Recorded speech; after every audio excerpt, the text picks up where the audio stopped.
अच्छा, बात यह है कि पाकिस्तानी जब वादा करने पे आते हैं तो लंबी लंबी, लाहौरी कभी छोटी बात नहीं करेगा। जब वादा करना होगा हिसाब से कभी नहीं करेगा। उसके पास चाहे 50 गज की जमीन ना हो, वो आपको पूरा ताजमहल प्रॉमिस करके जाएगा। ये फितरत है लाहौरियों की, और यही प्रॉमिस इन्होंने करी सऊदी अरब को। अब पूरी कहानी सुनिए, आपको मजा आएगा। सऊदी अरब को प्रॉमिस करा और सऊदी अरब को बोला कि आप बिल्कुल फिक्र मत करिए, डिफेंस डील है, और जो डिफेंस डील है उसमें अगर आपके ऊपर हमला हुआ तो हमारे ऊपर भी हमला, फिर हम छोड़ेंगे नहीं।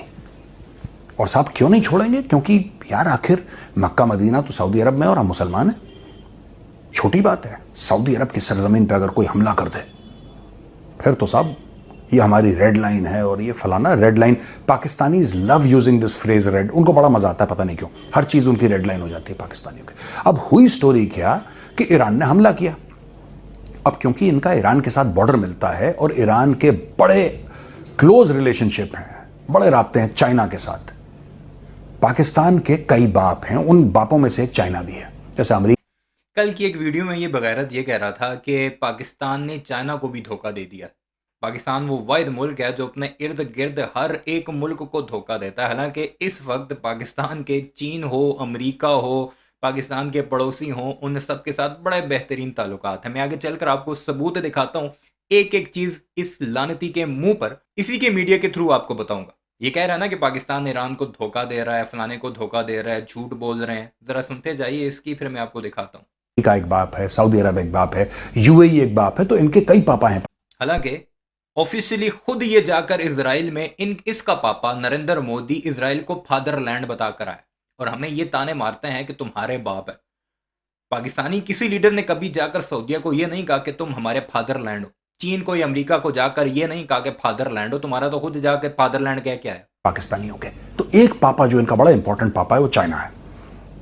ईरान के पीछे खड़ा है चाइना। अब ये कुछ नहीं कर सकते, ये फंस गए। अब जब ये फंस गए तो इन्होंने बोला नहीं साहब, सऊदी अरब के ऊपर अटैक हो गया है, ईरान ने हमला कर दिया, लेकिन हम लोग देखिए दोनों मुसलमान मुल्क है। अब ये इस्लाम पे आ गए, अब ये आ गए इस्लाम पे, और साफ सीधी बात इन्होंने करी पाकिस्तानियों ने कि साहब दोनों मुसलमान, देखिए मुसलमान मुसलमान को मार रहा है, ये कौन सी बात होती है, आइए आपस में बात करते हैं। ये बात हो गई।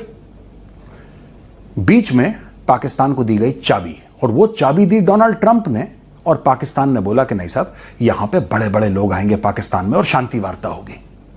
उसमें नाम लिया गया जेरेड कुशनर का और जेडी वैंस का, और पता नहीं कौन कौन पाकिस्तान आएगा, और पाकिस्तान स्टीव विटकॉफ भी आ जाएगा, और जेरेड कुशनर भी आ जाएगा, और जेडी वैंस भी आ जाएगा, और फलाना और ढिमका, और यहां पे पाकिस्तान फिर डिप्लोमेसी का बेताज बादशाह बन जाएगा। और यही चूरन पाकिस्तानियों ने सोशल मीडिया पे, ट्विटर पे जाइए, ये चूरन हम अपनी आवाम को देते रहे या हमारी सरकार पाकिस्तानियों को देती रही, जो कि सरासर गलत है, बकौल गोबर आर्या साहब के, जो कि भारत के सबसे बड़े एनालिस्ट हैं।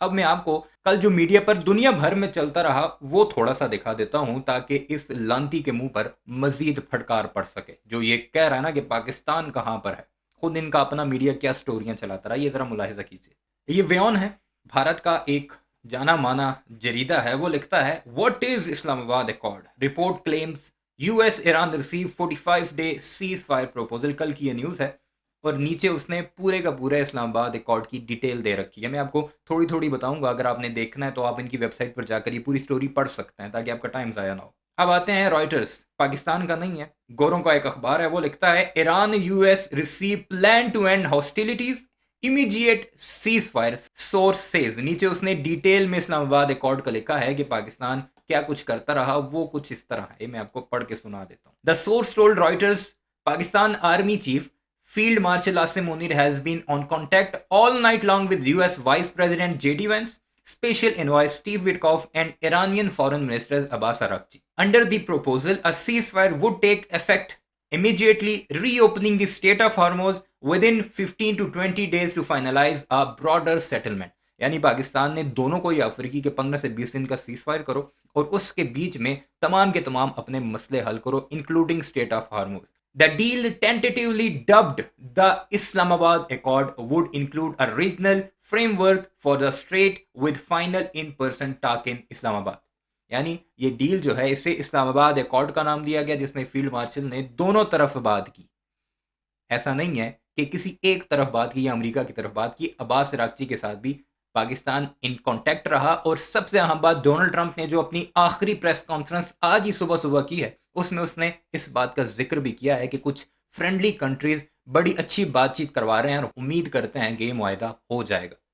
साथ उसने ईरान को ऑब्वियसली धमकियां भी दी, जबकि ईरान की तरफ से भी 10 पॉइंट्स पाकिस्तान को मिले हैं जो पाकिस्तान आगे अमेरिका के सामने रखेगा कि किसी तरह इस मामले से पूरी दुनिया को बचाया जाए। सिर्फ पाकिस्तान का फायदा नहीं है, जहल के बच्चों तुम लोगों का भी फायदा है। अब ये ट्वीट मुलाहिजा कीजिए, रजा अमीरी ये कौन है? ये पाकिस्तान में ईरान के एम्बेसडर है। वो क्या लिखते हैं, Pakistan positive and productive endeavours in good will and good office to stop the war is approaching a critical sensitive stage, stay tuned for more. यानी पाकिस्तान की जो प्रोडक्टिव और पॉजिटिव कोशिशें हैं इस जंग को खत्म करने के लिए, साथ उन्होंने गुड विल और गुड ऑफिस भी लिखा है, वो बड़े क्रिटिकल और सेंसिटिव स्टेज पर पहुंच चुकी है। यानी बड़ी अच्छी उसमें प्रोग्रेस हो रही है। लानतियों, ये तुम्हारे मुंह के ऊपर जूत है जो खुद ईरान का एम्बेसडर कह रहा है, खासकर पाकिस्तान में जो मौजूद चमचे चमांटे हैं या फिर इंडिया में मौजूद हैं। अब ये आखिरी एक ट्वीट देख लीजिए, तेजस्वी प्रकाश भारती है, वो क्या लिखता है, फिर मैं आपको गोबर आर्य की मजीद सुनाता हूं ताकि आपको सारा सिनेरियो समझ आ जाए कि वो चाहते क्या हैं। वो यही चाहते हैं कि किसी तरह पाकिस्तान को इस रोल से निकाला जाए और मोदी जो बड़ा लेट हो चुका है, जो अब ऑफर तक नहीं कर सकता किसी मीडिएशन की, हालांकि विश्व गुरु है, पूरी दुनिया में उसका डंका बजता है, एक फोन कॉल पे वो दुनिया इधर उधर कर सकता है, उससे पाकिस्तान कैसे आगे निकल गया। अब ये क्या लिखता है, Modi's foreign policy has completely collapsed, Pakistan has stepped up as the real diplomatic giant brokering the Islamabad accord with China. इसमें भी इस्लामाबाद अकॉर्ड का नाम आ गया। Russia, USA and Iran working through Islamabad to end the war. यानी ये जितने भी मुल्क हैं ये पाकिस्तान के थ्रू या इस्लामाबाद अकॉर्ड के थ्रू दुनिया में ये जो जंग चल रही है इसे खत्म करने की कोशिश कर रहे हैं। India under Modi is totally sideline and irrelevant.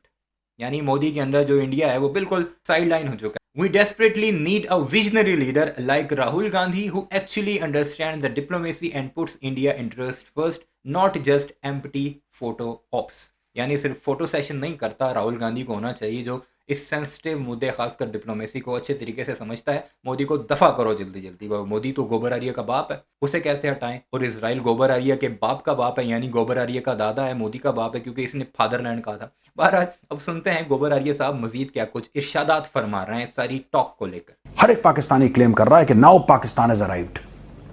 Pakistan may or may not have arrived, but J.D. Vance has certainly not arrived. Neither has Steve Witkoff, nor has Jared Kushner.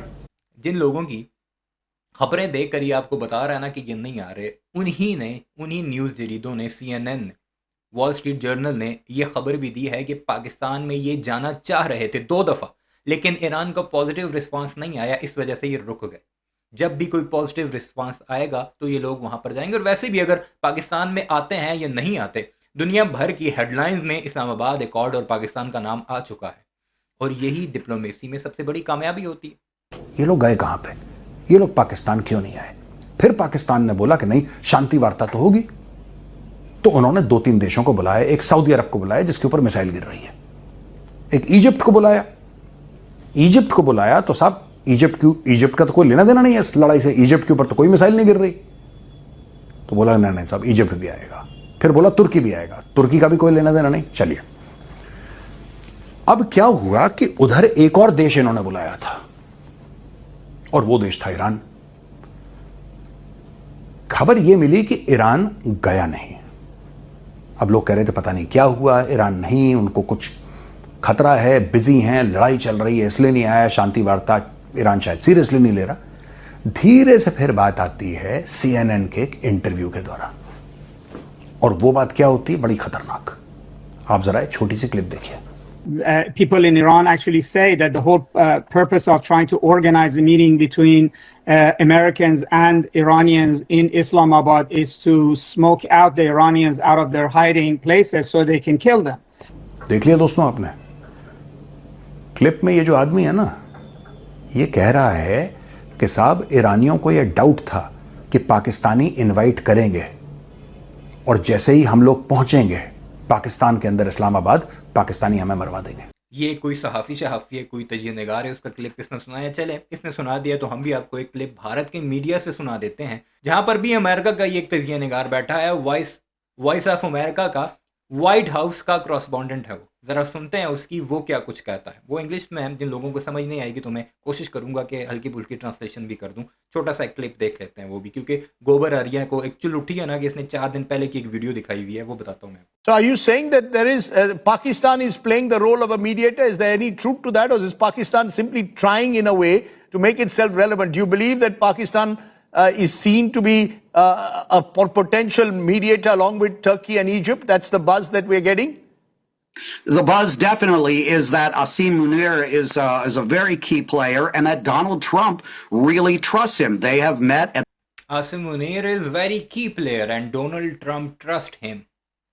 पहले उसने सवाल पूछा कि क्या पाकिस्तान ये सब कुछ सिर्फ रेलेवेंट होने के लिए कर रहा है या वाकई में उसका कोई रोल है इस सारे मामले में। गोबर आरिया सुनो जरा इसको। least twice, and Trump seems to like what Munir has said to him about other topics in the past, and at least at this moment has a lot of trust in Munir as an intermediary, as a negotiator. What else may be going on behind the scenes? Donald Trump very easily picks up the phone to talk to anybody who calls. So if calls are coming in from Oman or Turkey or even Moscow, Donald Trump is very likely to talk to them.